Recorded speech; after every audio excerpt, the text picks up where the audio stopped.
Alright, in today's video, for those who are wondering how to convert their Predator 5000 to not only just run on propane or gasoline, but also run on natural gas. And there's a few other things that folks might want to convert their Predator 5000 to draw fuel from another source as well. What I mean by other sources would be, for an example, your travel trailer. You want to use the propane that's mounted on the tongue of your trailer. You can draw propane from there, or maybe you have a custom propane setup from your home or from anywhere else. Now I know what you're thinking. You're thinking, hey, you can build something similar to this. Sure, you can. But from my own experience, and me owning this Predator 5000, I figured that it's a lot more complicated than it seems, which is one of the reasons why I went with a complete custom setup rather than using and tearing apart the regulator assembly that's included with the Predator 5000. So one such case that has prevented me from modifying this regulator assembly to run on natural gas or add additional length of hose to this already regulator assembly that's included with the generator is one huge reason that I was unable to use this is if you see this red glue that's in between the threads and the regulator, well, this is thread lock.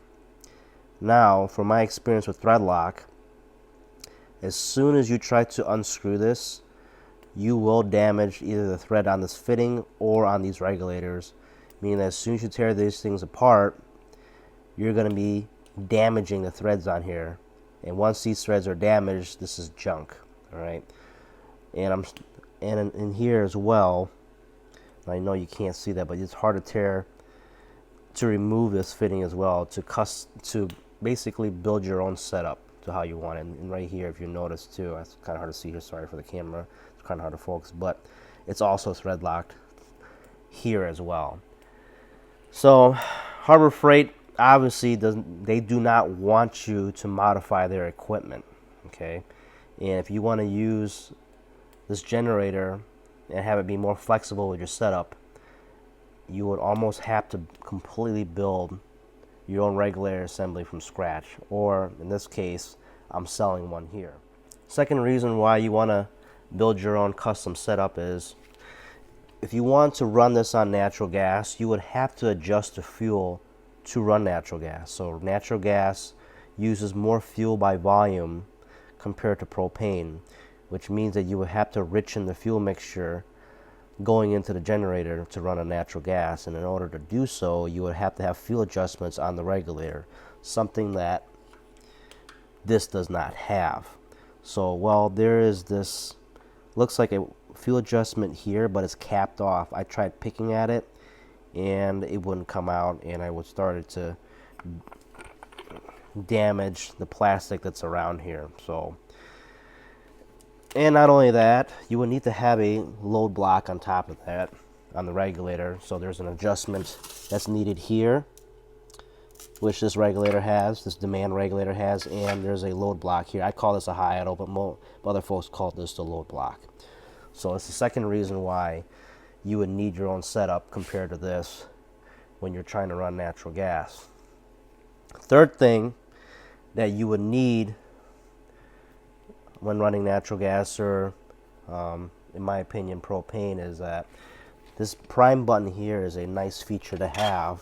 Okay, so during cold days, the generator may be a little bit hard to start, or maybe in some occasions you'll find that the generator is hard to start. Pushing that prime button richens the fuel mixture, shoots a little bit more fuel going into the generator, and it allows the generator to start much quickly. So this does not have that prime button.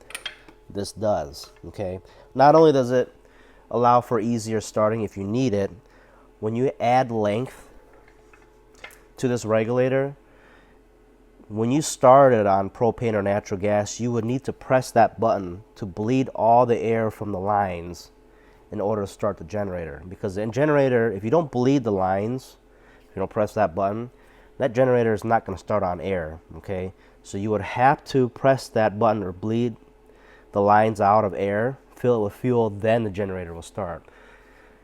So that's only if you add additional length of hose on here, and you have to bleed the lines when you start the generator. It just makes it a little bit more easier to start, and that prime button does it for you.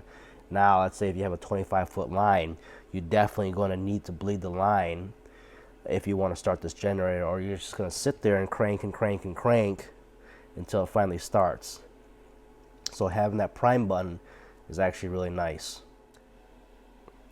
Alright, other than the 3 reasons that I've just explained, I'm sure you're looking at this and thinking, hey, what's this bracket? What's the reason for this bracket? I want to show you the reason for this bracket. So on this demand regulator, notice how it says mount up. In order for this demand regulator to perform adequately, it has to be sitting in a vertical position, such as what it's doing right now. So this bracket is made from heavy duty steel. It has some good weight to it, and I've added a bracket here to kind of square off the mounting point, so that way as this thing, if this thing goes from side to side, it's not gonna put a lot of stress on just those 2 mounting points. It has 3 mounting points here, okay? And this cavity here is essentially, sorry, I'm trying to do this one-handed. All right, here. So I lifted up the generator. That cavity where this bracket is, it actually snugs right underneath the wheel like this. So that way, this is not going anywhere. If you don't want to mount it underneath that wheel, that's fine. You just take this bracket off. So you lift up on the generator like this, have it come off, and just have the bracket sitting upright away from the generator like that. This bracket has a wide footing where this regulator is not going to tip over. All right, but I do recommend rod mounting underneath that wheel, so this bracket will have some weight on it. You don't have to worry about it tipping over. Okay. All right, this is what you should receive in the kit. If you just, so there's 5 different selections on my website. Okay, so you have one that's just natural gas only. If you're just going to get the natural gas kit, it's basically the bare minimum to run on natural gas. And if you want to run on propane, you just use your factory regulator assembly to run on propane. If you want to switch to natural gas, you can use this right here. So when you do get this kit, you're not going to receive this. This is all you're going to get. So inside this kit, you're going to get the feeler gauge, the Allen wrenches, spark plug, the quick connect for your natural gas, and this quick connect goes on the gas meter mounted on your house. Okay, and most importantly, you're going to get a replacement male quick connect, or the male nipple that goes right there. We're going to have to replace that, and I'll explain a little bit later on why we need to replace that. Alright, I'm going to interrupt you guys a little bit, and this is going to seem unprofessional due to the editing part of the video. I just didn't want to go back and redo the whole video. So the video that I made that you're currently watching right now is actually a few days or older compared to the video I'm making now. And the reason why I'm saying that is because I have mentioned that we're going to be using the MB Sturgis Quick Connect. Well, we're not going to be using it. We're going to be using this instead. Because what I come to find out after running the generator with a MB Sturgis Quick Connect is that there is a multitude of 1/4-inch Quick Connect fittings, and this is what I found. So here, you see that lip on there? It is only compatible with this Quick Connect. The problem with this is because it has that lip, that port, excuse me, it's a little restrictive. So running on propane is fine, but when running on natural gas, because natural gas uses more fuel by volume, it was a huge issue. The generator wouldn't go beyond 2,000 watts. It was just an issue, and I was just sitting there scratching my head, figuring out why it would not run properly on natural gas. Is because this is considered a non-full port Quick Connect. This here, with this, is a full port Quick Connect. Sorry if my camera can't focus here, but if you look at this, compare to this, see how that is full port on the right side compared to the left. Whereas this right here, this is the factory Predator 5000 fitting, quick connect fitting, and it's full port as well. So we actually need to use a full port quick connect. And I had to actually search the web again, and my supplier was able to find a full port quick connect along with a full port quick connect fitting on here. So moving forward, and me not editing this video and doing the video all over again, because it took me hours editing and so forth, and I'm not great at doing videos. Might as well just splice into the video and explain to you guys ahead of time, is that whenever you see this moving forward, we're not going to be using this, we're going to be using this. So because this is full port and is also compatible with this. The second part to this is that you do not have to remove this quick connect fitting that's on the generator. You can use it with this as is. Okay, the only time you would want to switch it to this is because you notice how short this one is on the right compared to the left. Well, because this is longer, there's a valve on the inside in which that nipple pushes up against. Because it's longer, it fully opens up the valve on the inside and allows more fuel to flow into the generator. Thus, I was actually able to extract about 200 or 300 more watts when using this fitting rather than this. Because if you use this, you're just going to get the 3600 running watts, which is what Predator advertises. But with me tweaking with the regulator assembly and the fuel settings and using a full port, full flow with extended stem quick connect, I was able to extract more power from propane. Natural gas, the generator wouldn't go beyond 3,000 watts running, but with propane, it was able to get a little bit more power. So maybe it's due to the fuel limitations of natural gas or the engine size limitations, because you're really pushing it just, with an engine that's only 200 cc's. If it was a bigger engine and you're running natural gas, it could produce a little bit more power, but I think 5,000 watts under a 200 cc engine is really pushing it on natural gas. So if you're just solely running natural gas, and this is just fine, or this is just fine in general, if you want a little bit more power on when you're running on propane, you can just go ahead and watch the rest of the video, so you can swap out this nipple, quick connect nipple, with this. So this is optional, okay? You do not have to replace the factory nipple with this, okay? The only time you want to replace this if you feel like you want more power when running on propane. Natural gas, you're not going to get any more, okay? So, and you're going to wonder what's wrong with this one and what's wrong with using the MB Sturgis is because that you see that lip on the inside? Well, it engages with that button on the inside of this quick connect here. So that lip pushes up against that button and it pushes back that valve, thus allowing the fuel to flow. When you use this open port and you try to connect this with the MB Sturgis unit,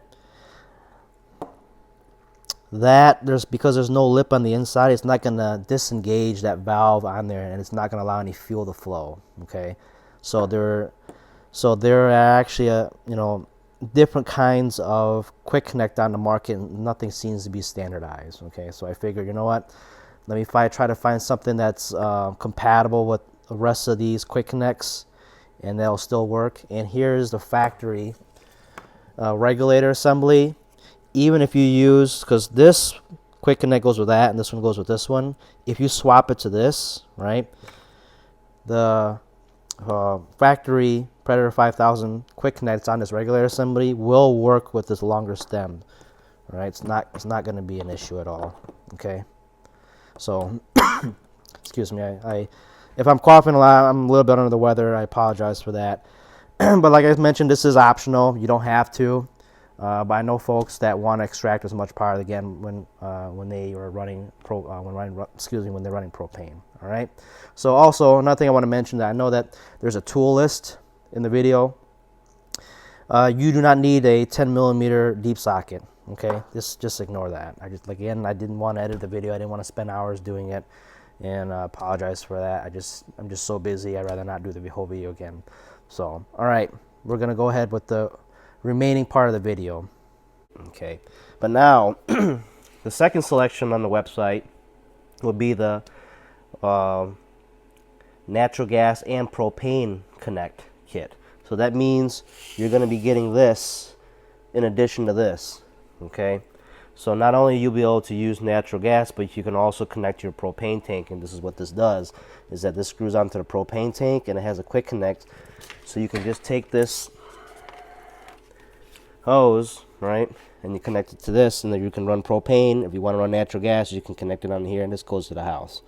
Okay, this, just ignore that. This is just a canvas bag that I use to stuff this in. So you have a bag that goes with this regulator assembly, and this is a Velcro strap, and you can wrap the hose up and store it a lot easier, and it makes it a lot nicer. This is what I use. I like it a lot, so I figured I'm just gonna throw it in there as a bonus. So when you don't use this hose, you just wrap this up on here, and it stores up pretty nice. And I'll show you towards the end of the video on how to wrap it up. Okay, so before we move on, I know you're gonna wonder, why would I want to add propane in addition with natural gas when there's one right here? One really good reason. This hose length here, I believe it's like 5 feet. That right there is 10 feet. So if you have a taller propane tank, or if you have a propane tank that's not mounted remotely near your generator, this hose is going to give you enough length to do so compared to this. Okay, so, and not only that, this propane pressure regulator is a much better quality than this here, and this demand regulator is much better quality than this. So if you're getting a quality kit, right, and you want to run on either propane or natural gas, you might as well just also add the propane pressure regulator and just keep this off on the side. Okay, from my own experience, I've noticed that the factory regulator assembly fails quite often.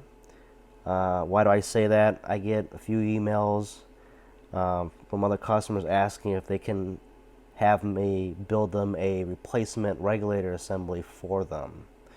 Okay, and as I tear these things apart to kind of investigate why these things fail, is because inside this regulator assembly, this is called the demand regulator. So this is the demand regulator, and this is the propane pressure regulator. That's the propane pressure regulator.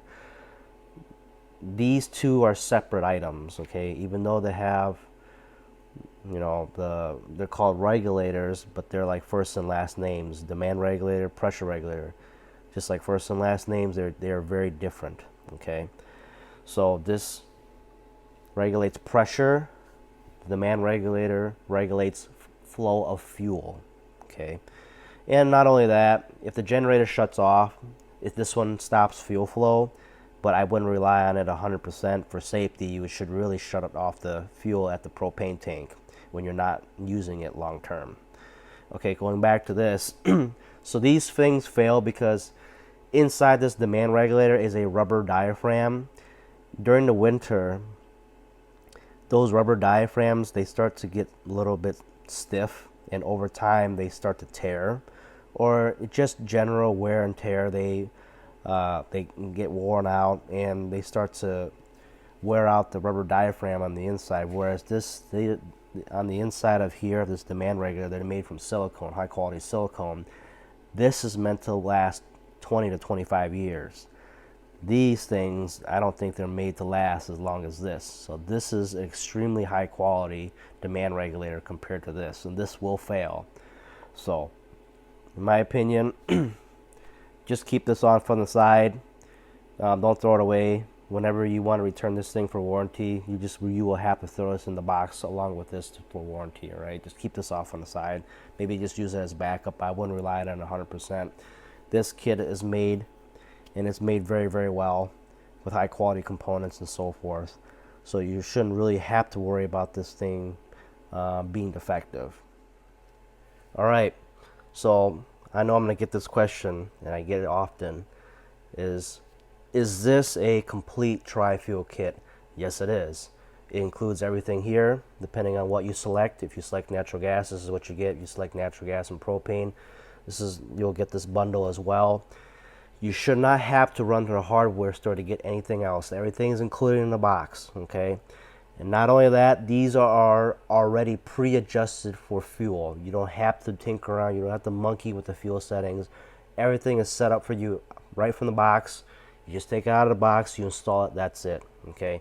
If you choose the natural gas setup, I will write on here. Right now it's written for LP, so if it's just natural gas that you need, I'll write down NG, and this measurement indicates measurement from here to here, and this fuel setting is set up for propane. Okay, if it's set up for natural gas, I'll state that here. All right. So yes, I'll repeat. You do not have to tinker around with any fuel adjustments. I do that here for you. Okay. So how do I do the fuel adjustments? With a 5-gas analyzer. I don't do it by ear. Some people do it by feel. Oh, the engine runs right. No, I don't do all that. I actually go to an engine testing facility, or to be more specific, a smog station. I pay a couple $100 an hour to use their equipment, and I dial in the fuel settings from there. So when you do get it, it's already pre-adjusted for you because it's perfectly set by me.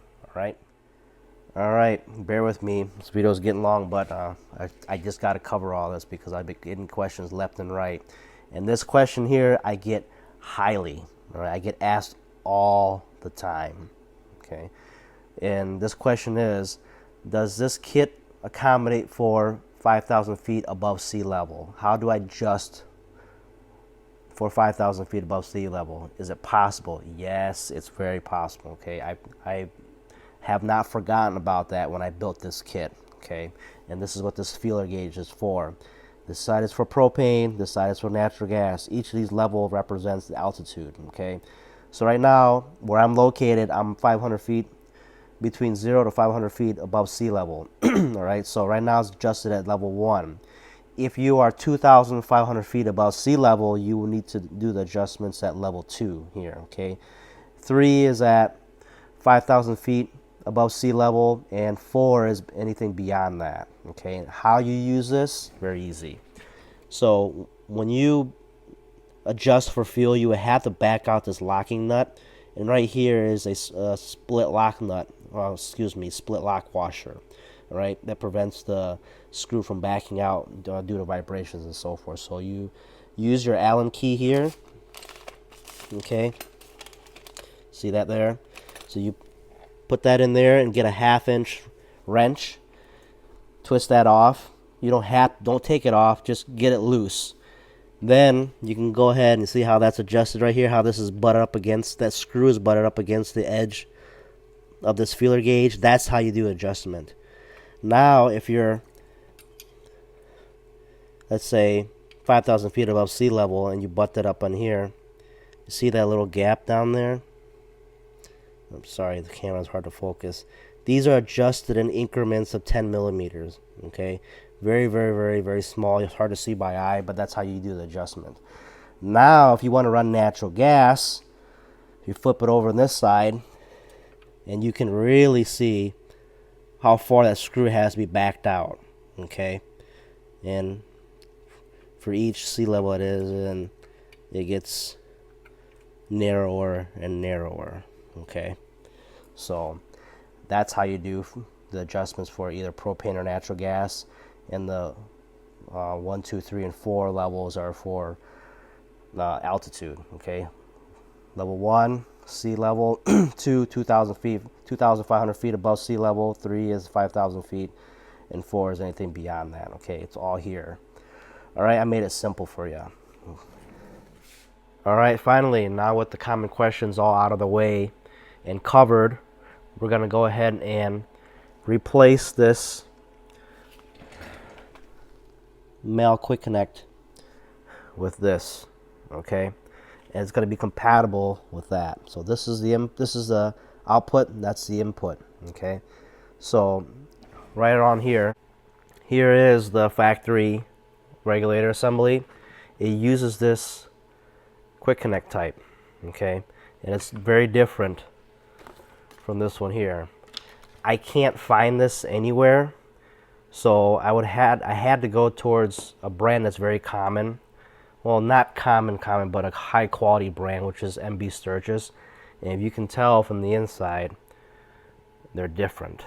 Okay, because they're different, I would have to use this quick connect that goes with this rather than this piece right here that goes with that. So unfortunately, here's the one that we're going to be using. Okay, so if you see the difference here in length, so I'm going to try to get this as clear as possible for you guys. See how short that one on the right is compared to the left? Because of that, there's that button on the inside. This quick connect doesn't quite reach the little button on the inside to allow gas to flow through. Because it doesn't reach, this is not going to work with this. So you have to replace this with this piece that goes with this MB Sturgis quick connect. All right. Funny thing is that the threads are the same. It's just that this is shorter than this. It'll still work. So if we're going to be replacing this with this, will this male quick connect nipple work with this end of the quick connect on the factory fuel regulator fuel assembly? Yes, it will. So we're going to put this on the table like that. We're going to clicks in just fine. Okay, but we take this. Will it work with the MB Sturgis?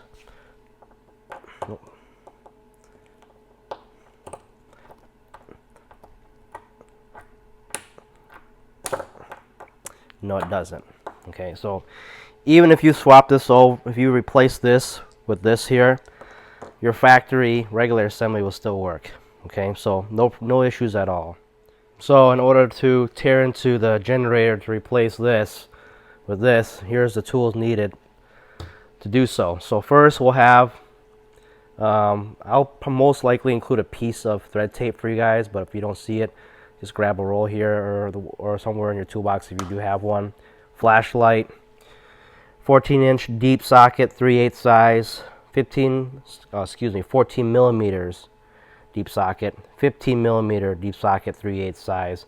This 14 will be for this, and the 15 will be for this here. Okay, 3/8 ratchet, 1/4-inch ratchet, 10 millimeter deep,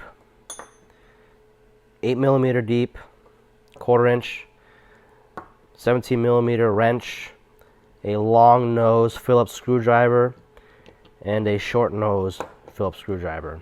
Okay, right now let's go ahead and dig into the generator. Okay, first thing we're going to want to do is remove these Phillips screws here.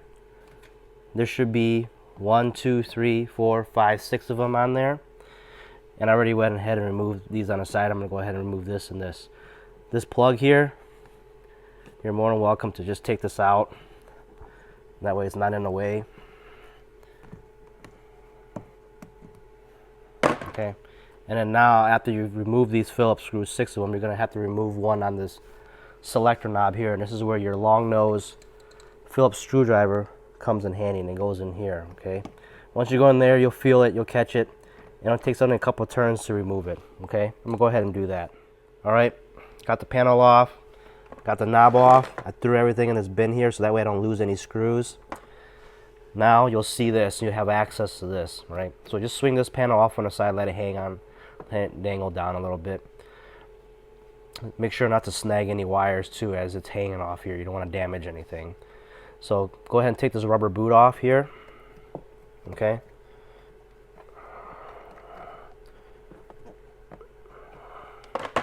Then we're going to take off this hose right here. Okay, I already loosened this up. You would use your 17 millimeter wrench. Okay, go in here and loosen that. Take note of the markings on here. So when you tighten everything back up, you want to have it line up to those markings. So when you take this out, there's a gasket in here. You don't want to lose that gasket. I'll show you real quick where the gasket is. That gasket's right there. Okay, see how it comes out. Whoops. What I just said about not losing it. Right here's that gasket. We're going to put it in this bin here. No, not losing it. That's out of the way. This is out of the way. Now we're going to go ahead with your 8 millimeter deep socket, 1/4 inch. We're going to remove this bolt and that bolt. Okay. Oh, I forgot to mention this, and I went ahead of myself. when you remove the selector knob, make sure it's set on propane, okay? And I'll tell you why in a bit. So that knob on there, so before you remove it, it's going to be set on propane, which is towards all the way towards the left, okay? So it's going to look like this, like that, okay? So if it's not like this, make sure it's all the way onto the left, and then go ahead and remove that knob, okay? Now we're going to remove this.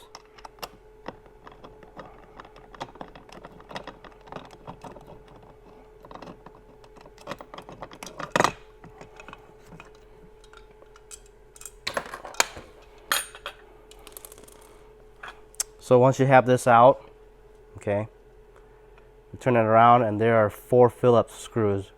Go ahead and remove those.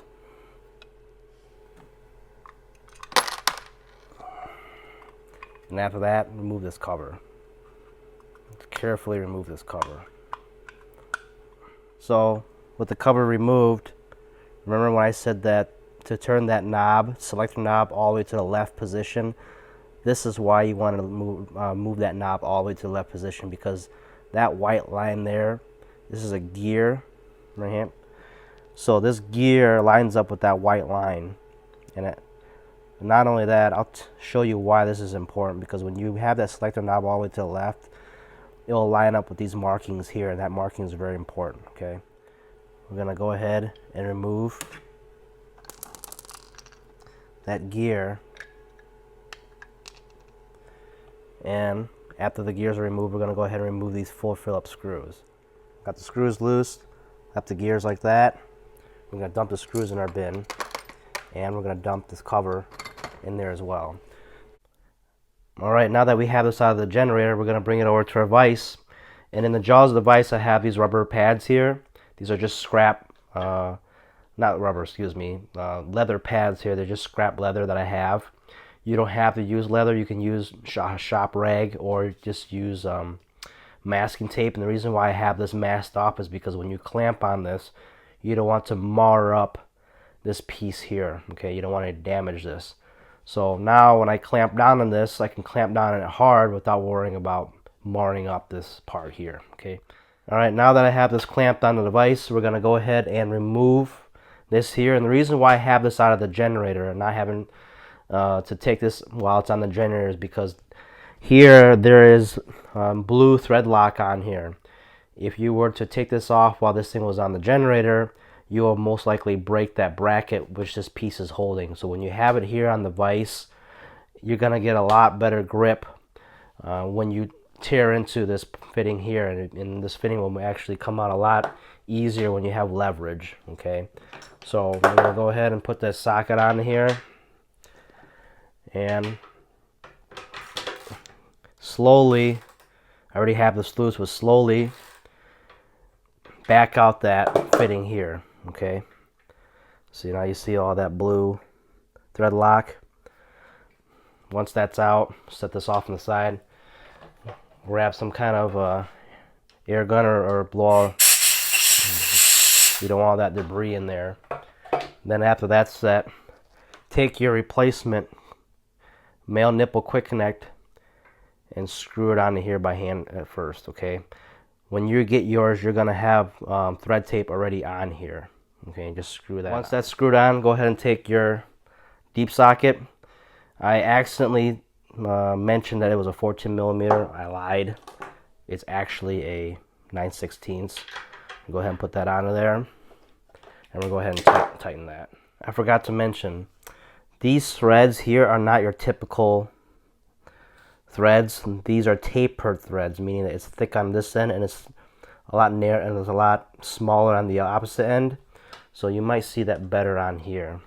See how it's tapered? Get this camera to focus. You see how it's tapered here? That base is fatter than the other end. And the reason why it's that way is because it's friction fit. Alright, they're not regular standard threads. So when you screw this on, get it hand tight. Alright, once it's hand tight, go ahead and give it a quarter turn. because it's friction fit, that quarter turn is all you need. You can go a little bit beyond quarter turn, but if you go all the way and just refine it all the way around, you'll pull up the threads on this aluminum block. So don't do that. If you really do not want to refine these threads, because these are soft metal threads and you just tear the threads right out. So you only want to torque these down just enough. So like I've said, get it hand tight where you can't turn it no more. After that, put your wrench, put your ratchet on here and do a quarter of a turn and you're good to go. All right, because these are friction fit and that's all you need on them. All right, before we go move any further, remember when I mentioned about positioning that selector knob in a certain way where it lines up with those gears? Well, here's the reason why. So you see on the inside, as I turn this piece, see how that valve closes? So that valve allows propane to flow into the generator. If you do not have it in this position, when you install it and you install it incorrectly, and it's like this when it's shut, you're going to have a hard time having the generator start because you misaligned the valve. So if you have it 180 degree from it, see how that's completely shut off on the inside? You want to make sure that you leave it open, right, in the same position you've taken it off. So this is really important. Or that way you're going to be really confused on why the generator no longer starts after you replace this nipple, okay? So always take time to double check your work, all right? We're going to go ahead and install this back on the generator. Almost forgot. Let's put some thread tape onto this piece right here. Okay, much better. Now we're going to go ahead and take our cover, this cover with the 4 holes. Sorry, I'm doing this one-handed. We're going to install it back onto the fitting here. So when you have this put back together, make sure that it's in this direction. This fitting facing towards the left side of this bracket in this position like this. Not like this, like this. Okay? Now we're going to go ahead and put the 4 Phillips screw back in. Don't over tighten or don't reef on tightening the screw. If you do, you'll crack this plastic, okay? So just tighten it just enough. Just snug, all right? Remember, it's plastic, so just be gentle with it. Okay, I have that. Now I have these screws tightened down. We'll go ahead and take our gears and then go ahead and install them back into this bracket here. So there are 2 gears. There's left and right. The left and right are different. This gear slots in with that brass fitting right there, and this goes on the opposite end, okay? Remember to line up the markings on here like this. When you have it like that, it's perfect. And after that, we're going to go ahead and put on our cover like this. Then with those covers, they use these screws. 1, 2, 3, 4. Okay. Go ahead and place that back into the generator. There are tabs here. It slots into that right there in the middle, like so. And we're going to take our screws here. We'll go ahead and screw that back in. When I tighten these bolts down, I snug them up. Don't over tighten them or else you'll crack this plastic. And if you do crack it, good luck trying to find a replacement, all right? So just take your time and just be careful, all right? So what I did, I snugged it up by hand. I felt it where it couldn't turn no more by finger. After that, did about 1/8 of a turn, okay? And that's tight enough. Now, we're going to put that hose back on. So we're going to take our gasket here, okay? We're going to put it in here. Don't lose it. Make sure it's centered in that fitting. Make sure it's centered, all right? You don't want to crush that gasket. And gently and slowly bring it into this fitting here and tighten it down, okay?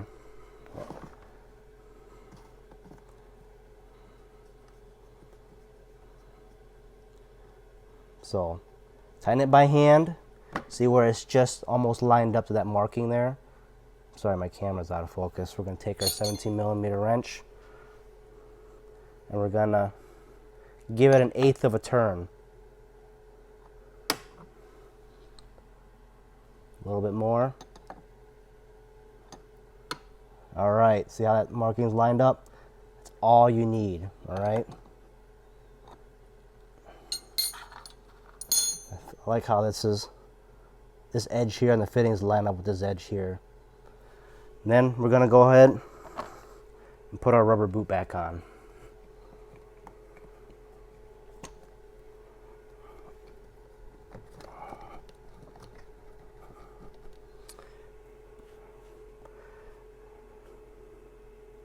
And we're going to go ahead and put the rest of the panel back on. All right, I have the screws on the panel here. The last thing to do is put this on, and there's that little screw that's located inside of this knob here, so don't lose that screw. Okay, so, and there's that little washer that goes with that screw as well. There are slots on here, and it lines up with the slots on the inside of that. If you have it where it's pointing towards propane, you have it done correctly. Then you can go ahead with your long nose Phillips screwdriver. Excuse me. And gently screw that in. So just feel for it first until it catches. Once it does, tighten it by hand, right, or by finger, by feel.